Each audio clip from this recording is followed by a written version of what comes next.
The warning lights flashed red across the dark control room of mining station MT-2187. Ray looked at his fellow maintenance crew members with growing concern in his large reflective eyes. Their silver skin, evolved for reflecting the constant daylight of their home moon, now seemed dull in the emergency lighting. "Power core readings are critical," Blue announced, her thin fingers dancing across the holographic display. "We're losing environmental controls." The tall, willowy alien tried to keep her voice steady, but fear crept in at the edges.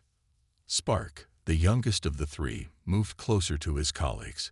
His antenna twitched nervously as he checked their backup systems. "Secondary power isn't responding.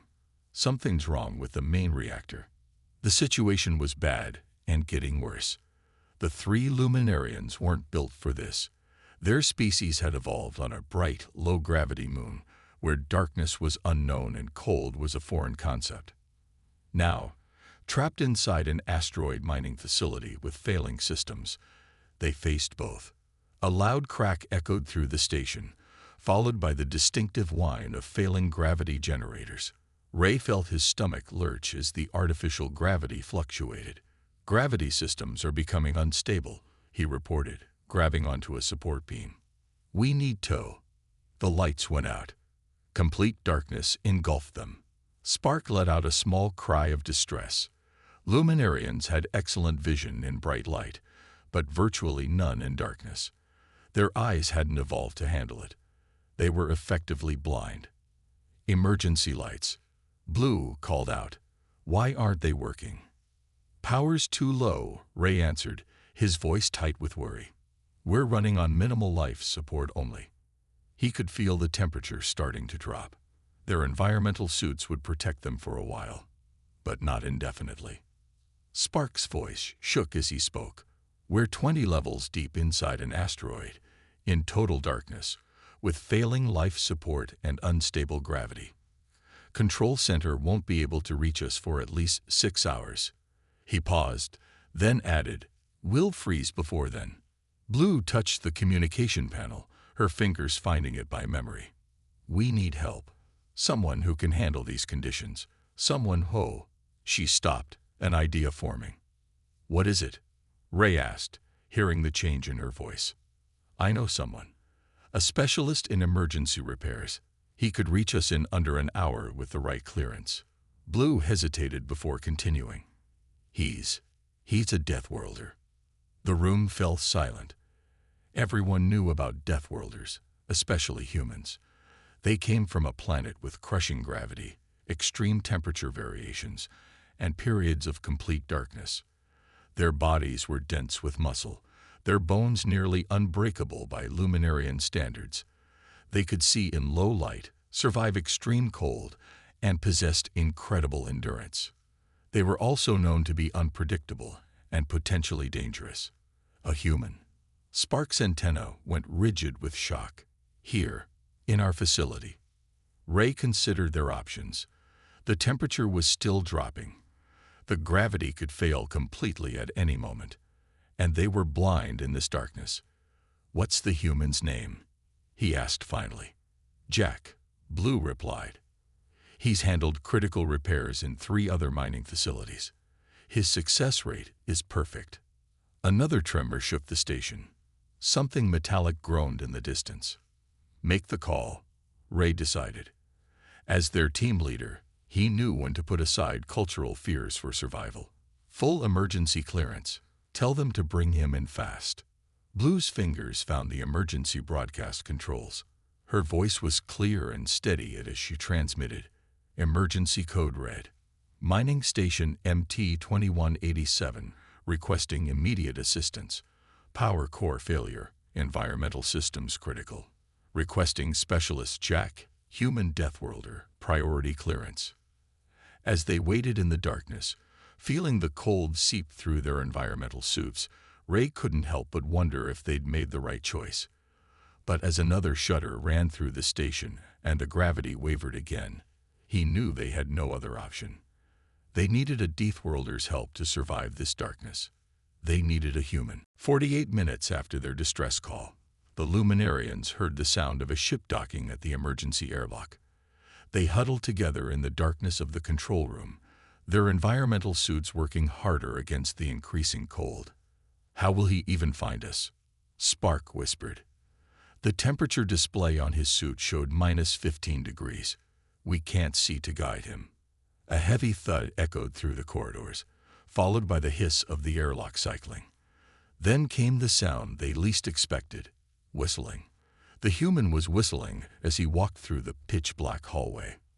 "Hello," a deep voice called out. "Maintenance team, give me a shout if you can hear me." "Here," Blue called back. "We're in the main control room." They heard heavy footsteps approaching, much faster than they expected anyone to move in complete darkness. A beam of light suddenly cut through the blackness, and there he was. Jack stood in the doorway, a small light attached to his shoulder. He was shorter than the Luminarians, but much broader, his environmental suit clearly reinforced to support his dense muscle structure. His skin was a light brown, and his eyes reflected the light like those of a predator. "Power core failure, huh?" he said casually, as if they were discussing the weather. "Nice and cold, too. Feels like winter back home." He moved into the room with surprising grace, his boots making solid contact with the floor despite the fluctuating gravity. The Luminarians watched in amazement as Jack switched off his light. Instead of becoming blind like them, his eyes adjusted, the pupils expanding to catch what little light remained. "Your eyes," Ray couldn't help but say. "You can see in this darkness." Jack nodded, already moving toward the main control panel. Human eyes adapt to low light. Not perfect vision, but enough to work with. We evolved as pursuit predators, had to be able to hunt at dusk and dawn.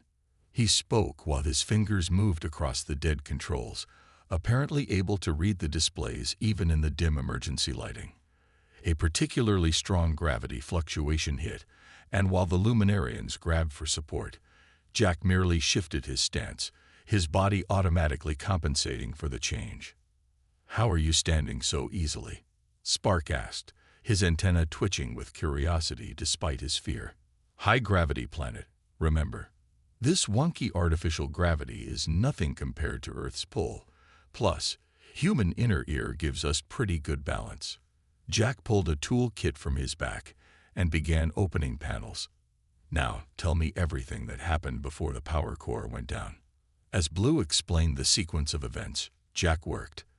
The Luminarians watched in fascination as he moved with confidence in conditions that had left them helpless. When he needed to reach a high panel, he simply jumped, his powerful legs easily launching him upward despite the irregular gravity. "Got good news and bad news," Jack announced after a few minutes. "Good news is, your backup systems are intact. Bad news is, main power core's been sabotaged. Someone did this deliberately." Sabotage. Ray's silver skin paled further. "But why?" "That's a mystery for later," Jack said, pulling more tools from his kit. "Right now, we need to get to the main core. It's 20 levels down. You want to go down there?" Spark's voice rose in panic. "But the transit tubes are offline. We'd have to climb through maintenance shafts, in the dark, with failing gravity."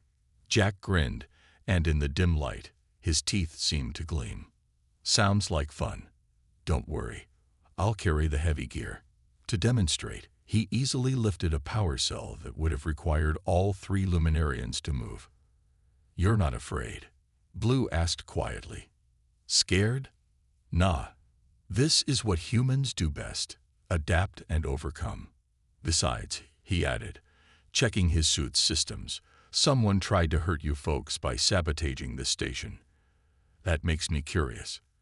And a curious human is a pretty unstoppable force." As they watched him prepare for their descent into the station's depths, the Luminarians began to understand why humans had earned their reputation. Perhaps, they thought, having a Deathworlder on their side wasn't so frightening after all. They just hoped Jack's confidence wasn't misplaced. They had a long way to go, and the station's condition was getting worse by the minute. The maintenance shaft stretched down into darkness like a bottomless well. Jack shone his light downward, checking the condition of the ladder rungs that lined one wall. The Luminarians huddled near the entrance, their silver skin reflecting the dim glow of Jack's lamp. 20 levels of this, Ray said, his voice shaking slightly. We'll never make it. Jack finished securing extra oxygen tanks to his back. Sure we will. I'll go first, test the rungs. Blue, you follow 10 steps behind me. Ray next, then Spark. If gravity shifts, just hold tight to the ladder. But we can barely see, Spark protested, his antenna drooping with worry. Then we'll use other senses. Jack pulled something from his pocket. 4 small devices. Vibration communicators. Clip them to your suits. 1 buzz means stop. 2 means continue. 3 means emergency. Simple. The descent began slowly. Jack moved with careful precision, testing each rung before putting his full weight on it. The Luminarians followed, their movements much more hesitant. In the beam of Jack's shoulder light, they could see frost forming on the shaft's walls. Halfway down the first level, the gravity shifted violently. The Luminarians gasped as they felt themselves become nearly weightless, but Jack remained steady. Hold position, he called up. This is actually good news. Less gravity means less climbing work. Just don't let go. They had descended through 3 levels when they hit their first major obstacle. Jack's light revealed a section of completely missing rungs, creating a gap nearly 3 meters wide. We're stuck, Blue said, her voice echoing in the shaft. We'll have to go back. But Jack was already pulling equipment from his pack. Humans have been climbing since before we had tools, he said, uncoiling a length of cable. This is just a puzzle to solve. They watched in amazement as Jack braced himself against the walls of the shaft. Using his powerful legs and back, he pushed against both sides, creating tension that held him in place. Then, bit by bit, he worked his way across the gap, setting up a makeshift bridge of cables as he went. That's impossible, Spark whispered. The strength needed tow. Different evolution, different capabilities. Jack called back, now secured on the other side. Your people built amazing ships to cross the stars. My people spent millions of years learning to overcome physical challenges. Now, who's first? One by one, Jack helped the Luminarians across the gap. They tried not to think about the dark void below them as they clung to his cables. By level 12, the cold had become intense. The Luminarians' suits were working overtime to keep them warm, but Jack seemed unbothered. When they stopped for a brief rest, Spark finally asked the question, "How are you not freezing?" Jack smiled in the dim light. Humans are endotherms. We generate our own heat. Plus, we evolved to handle temperature extremes. Our bodies are pretty good at adapting. That's why Earth is called a death world. Blue asked, "Because of these extremes?" "Partly," Jack answered, checking their oxygen levels. Earth throws everything at us. Heat, cold, gravity, predators, changing environments. We had to adapt or die.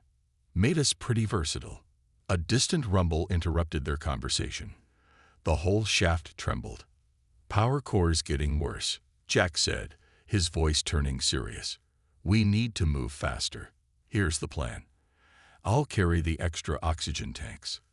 Your suits are running low, and I can handle the extra weight better." Ray started to protest, but Jack cut him off. "This isn't about pride. It's about survival.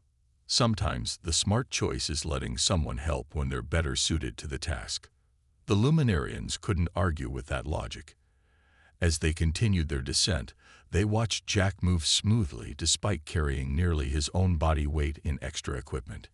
His breathing remained steady, his movements sure. 8 more levels to go. The shaft grew colder, the gravity more unstable, but for the first time since the crisis began, the Luminarians felt something new, hope. With a Deathworlder leading the way, perhaps they would survive this after all. They just had to remember Jack's words. Sometimes the smart choice is letting someone help when they're better suited to the task, even if that someone came from a world their people called death itself. The bottom of the maintenance shaft opened into a wide corridor. Jack helped the exhausted Luminarians down the final rungs, his enhanced vision already scanning the darkness ahead. The power core chamber lay just 50 meters away, but something felt wrong. "Wait," Jack said suddenly, holding up his hand. His nose twitched slightly. "Do you smell that?" The Luminarians couldn't smell anything through their suits, but they had learned to trust the human's instincts. Jack crouched down, running his fingers along the floor. "Burned metal," he muttered. "Recent too. And these marks." He traced a pattern in the frost-covered floor. Someone set up security drones. Spark's antenna went rigid. Security drones.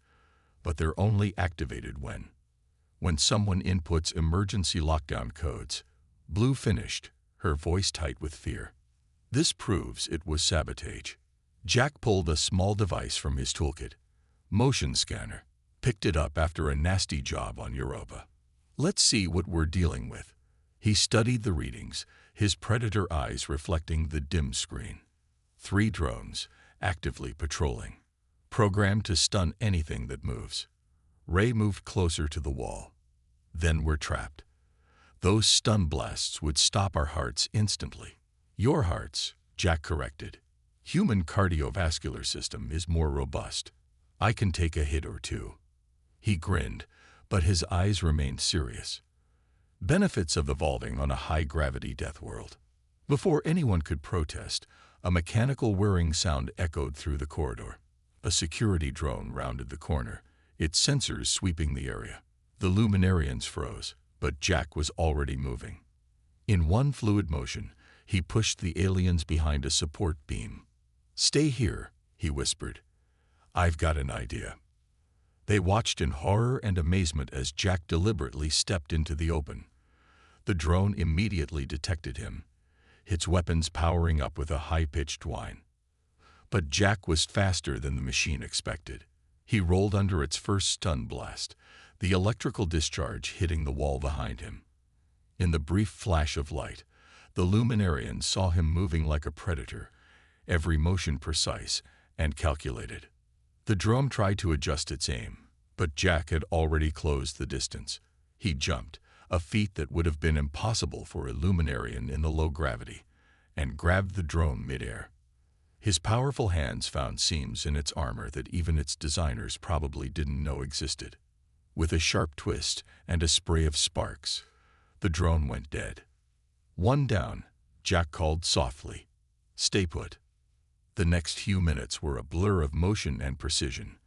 The human moved through the darkness like he was born to it, using the shadows and his natural agility to outmaneuver the remaining drones. Each time, his enhanced strength and quick thinking proved superior to the machine's programming. When the last drone fell, Jack returned to the group, barely breathing hard. "Path's clear. But we better hurry. Those drones were sending data somewhere." As they approached the power core chamber, Blue asked, "How did you do that?" "The calculations needed to predict drone movements. The speed required." "Humans are natural pattern hunters," Jack explained, working on the sealed door. "Our brains evolved to track prey, predict movement, spot anomalies. Modern tech just gives us new ways to use old skills." The door slid open with a hiss, revealing the massive power core. Its normal blue glow was replaced by an angry red, and warning symbols flashed across its surface. There, Ray pointed to a series of damaged panels. "The main control systems. But these marks, I've never seen anything like them." Jack examined the damage, his expression grim. "I have. This was done by mining charges. Industrial ones. Someone who knew exactly where to hit." He pulled out more tools. "We can fix it, but we'll need to work fast. Cores reaching critical levels." Spark checked the readings and gasped. "The radiation shielding is failing. We can't stay here. Our suits won't protect us." "Mine will," Jack said calmly. "Another perk of being a Deathworlder. We evolved with higher radiation resistance. Natural selection on a planet with a damaged ozone layer." He started connecting bypass circuits. "I'll handle the exposed sections. You 3 coordinate from behind the shielding." As they watched the human work, the Luminarians realized something. Perhaps their ancestors had been wrong. Maybe Deathworlds didn't just create monsters. Sometimes they created exactly the heroes you needed. Warning sirens blared through the power core chamber. Red emergency lights pulsed in rhythm with the deafening noise, casting strange shadows across the frost-covered walls. Jack's hands moved quickly over the damaged control systems while the Luminarians coordinated from behind the radiation shielding. Core temperature rising. Blue called out, her voice shaking. "We have maybe 10 minutes before total meltdown." Jack didn't look up from his work, his fingers bleeding from sharp edges of torn metal, but never slowing. "Status on the cooling systems?" he asked, ignoring his injuries. "None responding," Ray reported. "Primary and backup lines are completely severed." Spark's antenna trembled as he watched their life support readings.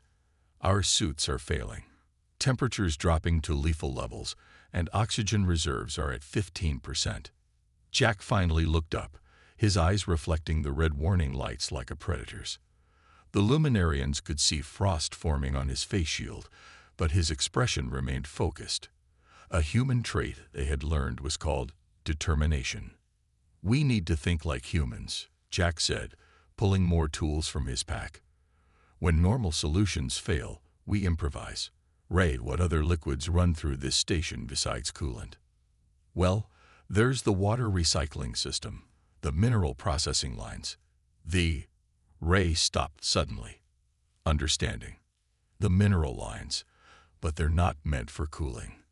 The pressure would be exactly what we need," Jack finished. "Blue, can you reroute those lines from your terminal?" She moved to the control panel, her thin fingers working quickly despite the cold.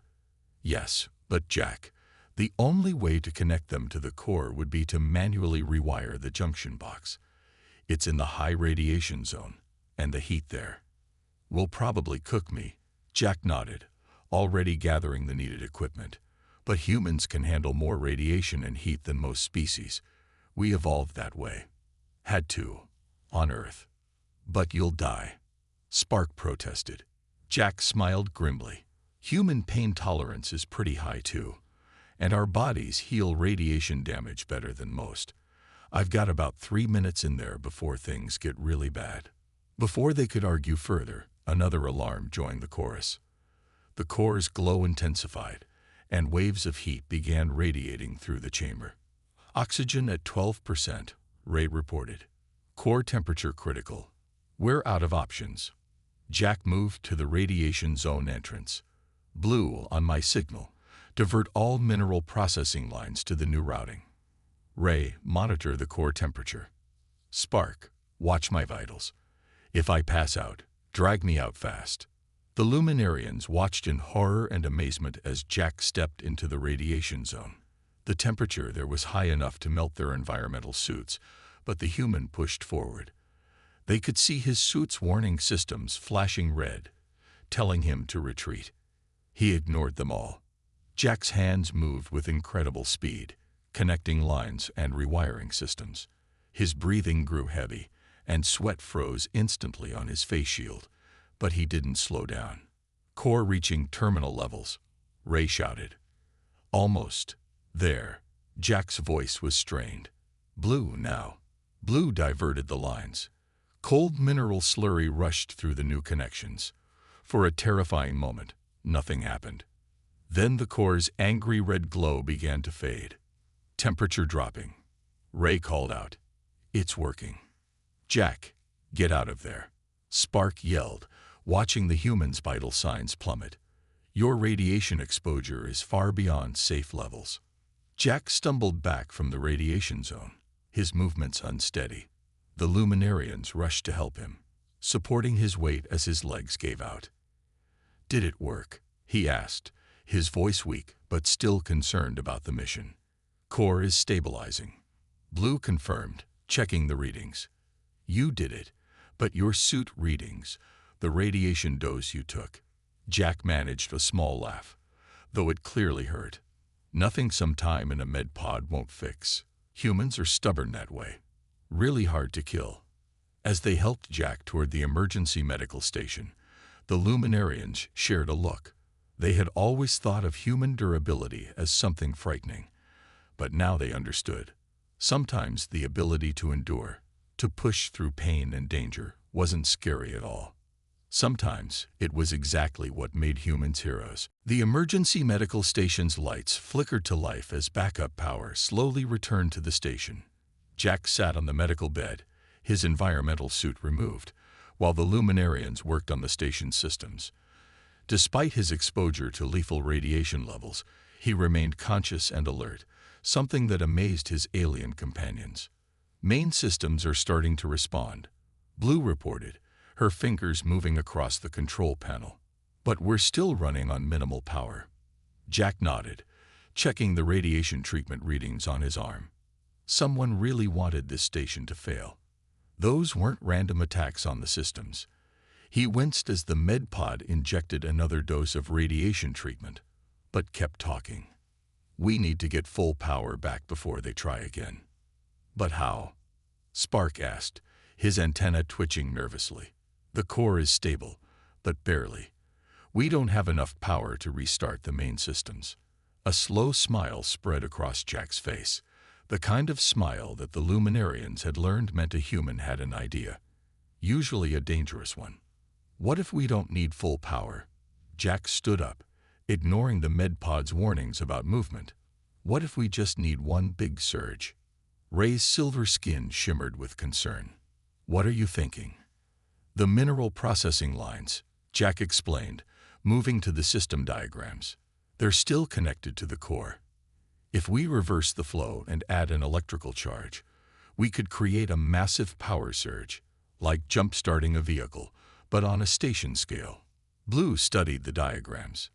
That's insane. The surge could fry every system in the station, or it could work perfectly. There's no way to calculate which. Welcome to human problem solving, Jack grinned. Sometimes you have to take calculated risks. Ray, what's the station's current power level? 15% and holding, Ray answered.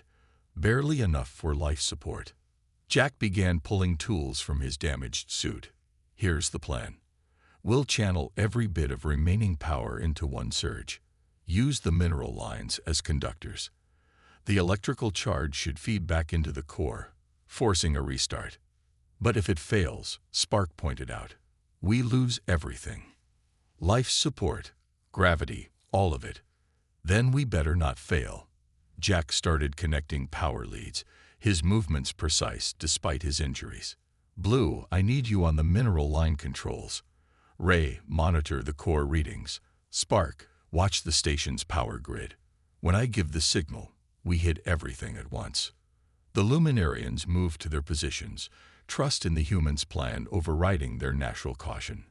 They had seen enough of Jack's capabilities to believe in what seemed impossible. Ready? Jack asked, his hands on the main power coupling. When everyone nodded, he took a deep breath. On my mark. 3, 2, 1. Now. Blue diverted the mineral lines. Ray opened the core receivers. Spark channeled all remaining power. Jack slammed the coupling into place, and for a moment, everything went dark. Then the station exploded with light. Power surged through every system. The core flared brilliant blue.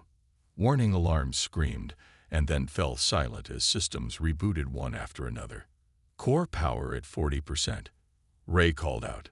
60. 80. Grid stabilizing. Spark added. Systems coming back online. Jack watched the readings climb, his eyes reflecting the growing blue light from the core. Come on, he whispered. Come on. With a final surge, the station's main lights blazed to life. The familiar hum of full power filled the air. Temperature controls engaged, slowly warming the frozen corridors. It worked, Blue said in amazement. All systems restored. Full power across all levels. Jack slumped against the control panel, exhaustion finally showing on his face. Not bad for a crazy human plan, huh? The Luminarians looked at their station's readings, then at the injured human who had saved them all. They had started this crisis terrified of working with a Deathworlder. Now they understood something crucial about humans. Yes, they were capable of surviving incredible dangers, but more importantly, they used that strength to help others survive too. The station's security teams will be here soon, Ray said. They'll want to know how we survived. Jack smiled tiredly. Tell them the truth. Sometimes the most dangerous solution is the right one. You just need someone crazy enough to try it. And sometimes, the Luminarians realized, you needed someone from a death world to show you how to survive. 3 days after the crisis, mining station MT-2187 buzzed with activity. Security teams had finished their investigation. Repair crews were fixing the last damaged systems. And in the station's medical bay, Jack was arguing with a doctor about being discharged. I'm fine, he insisted, sitting up in the medical pod. Humans heal quickly, remember. The Luminarian doctor shook her head in amazement as she checked his readings. Your radiation burns are already healing. Your species' cellular regeneration is remarkable. Just another day at work for a Deathworlder. Jack grinned, then looked up as Ray, Blue, and Spark entered the medical bay. Hey team, what's the news? Blue stepped forward, her silver skin gleaming under the bright lights. They found the saboteur, a rival mining company's agent. They wanted to shut down our operation and buy the station cheap. They didn't count on a human solving the problem. Spark added, his antenna twitching with excitement. The station manager wants to talk to you, Jack. As if on cue, the station manager entered the medical bay. Unlike most Luminarians, she showed no hesitation around the human. Mr. Jack, she began, your actions saved not just the maintenance team, but this entire facility. The company would like to make you an offer. Jack raised an eyebrow. I'm listening. We want to create a new emergency response team. Specialists trained to handle crisis situations, and we want you to lead it. She paused, then added, we're also reaching out to other humans with your expertise. It seems we've been overlooking the advantages of having Deathworlders on our staff. Ray stepped forward.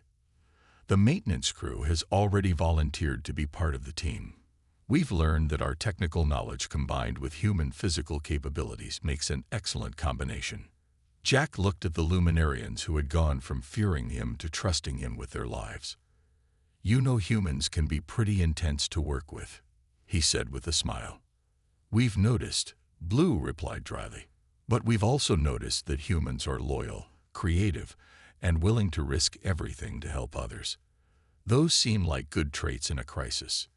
The station manager nodded. The board agrees. They're implementing new policies across all our facilities. Mixed species teams, emergency protocols that utilize each species' strengths, and special training programs. All because we got stuck in the dark and called a Deathworlder, Spark said, his antenna bobbing with amusement. Jack swung his legs off the medical bed, ignoring the doctor's protests. Well, if we're going to be working together, first lesson about humans, we don't like sitting still for too long. When do we start? You're supposed to rest for another day, the doctor insisted. Second lesson about humans, Jack said, standing up. We're terrible patients. Besides, I heard there's an emergency situation on level 12. Something about stuck pressure doors. The maintenance team shared knowing looks. They had already learned that you couldn't keep a human down for long, especially not when there was work to be done. As they walked out of the medical bay together, other station crews watched in fascination. The sight of a human walking comfortably among Luminarians was still unusual, but it was something they would need to get used to. You know, Blue said as they headed toward level 12, when I first called for a human specialist, I was terrified you might be too dangerous to work with. Jack laughed. And now? Now I understand, she replied. Humans aren't dangerous because they want to harm. They're dangerous because they'll do whatever it takes to protect and help others. That's a kind of dangerous we can work with. The station's lights shone brightly overhead, all traces of the crisis erased. But something had changed permanently on MT-2187. The Luminarians had learned that sometimes the best solution to a problem wasn't the safest or most predictable one. Sometimes the best solution was calling someone from a death world, someone who had evolved to face impossible odds and come out stronger. And sometimes being lost in the dark was exactly what you needed to finally see the light.